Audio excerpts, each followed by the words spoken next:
Kumusta mga ka-Atletico? Si Jayson Tatum may sanay na sa pagtanggap ng papuri. Isa siya sa mga pinakasikat na superstar sa NBA kahit bata pa siya. Pero may mga bagay pa rin na nagpapakumbaba sa kanya. Inamin ni Tatum ito sa isang post sa X. Kamakailan, sinagot ni Tatum ang isang tweet na nagpapakita ng mga pinakamabentang jersey sa NBA. Nagulat siya sa mataas niyang pwesto sa listahan. Pangalawa si Tatum sa listahan. Ang mga numero ay kinuha mula sa mga benta simula ng opening night ng season na ito sa NBAstore.com. Wow, this is crazy to me, sabi ni Tatum sa kanyang post sa X. Nasa likod lang si Tatum ni Steph Curry. Ang star ng Celtics ay naunguna pa sa maraming malalaking pangalan. Nasa unahan siya ni LeBron James, Victor Wembanyama at Giannis Antetokounmpo. Silang tatlo ang bumuo sa top 5. Dagdag na boost din kay Tatum ito bilang pinakamagaling na manlalaro sa Boston Celtics. Ang Celts ay may isa sa mga pinakasikat na jerseys sa sports. Marami silang tagahanga sa buong mundo at isa sa mga pinakasikat na franchise sa sport. Ang natitirang top 10 ay puno ng ibang young stars sa age bracket ni Tatum ng mga susunod na henerasyon ng mga superstar sa liga. Pang-6 at 7 sina Luka Doncic at Devin Booker ayon sa pagkakasunod. Si Tyrese Maxey ay gumagawa ng ingay sa kanyang hindi kapani-paniwalang season. Siya ay may ika-9 na pinakamabentang jersey sa season na ito.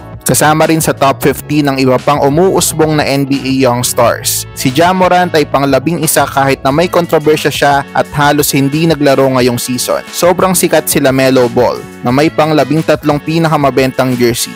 Si De'Aaron Fox ay pang-15 naman. Ang bentahan ng jersey ay hindi palaging katumbas ng pinakamagaling na mga manlalaro. Ang pinakahuling MVP sina Joel Embiid at Nikola Jokic ay pang-12 at pang-14 lamang sa listahan. Parehong paborito ulit sa MVP ang dalawang manlalaro pero hindi ganun kagaling sa kategorya ng bentahan ng jersey. Samantala, si Jayson Tatum naman ay nagpapasiklab noong Enero. Ang Boston Celtics ay mainit last month at parang magpapatuloy pa ito. Malaking dahilan nito ay galing sa lakas ni Jayson Tatum. Siya ay nag-aalab mula sa court at naglalaro ng kanyang pinakamahusay na performance ngayong season. Si Tatum ay may average na 26.7 points kada laro last month. Nakapunto siya ng hindi bababa sa 25 points ng 8 beses noong Enero. Kasama rito ang 45-point performance sa isang overtime win laban sa Minnesota Timberwolves. Si Tatum ay kumakana ng 3-pointer sa 40% na rate. Nagtala rin siya ng 8 for 13 mula sa downtown sa isang panalo laban sa Indiana Pacers noong January 6. Nakuha ni Tatum ang spot bilang all-star starter dahil sa mga dahilang ito.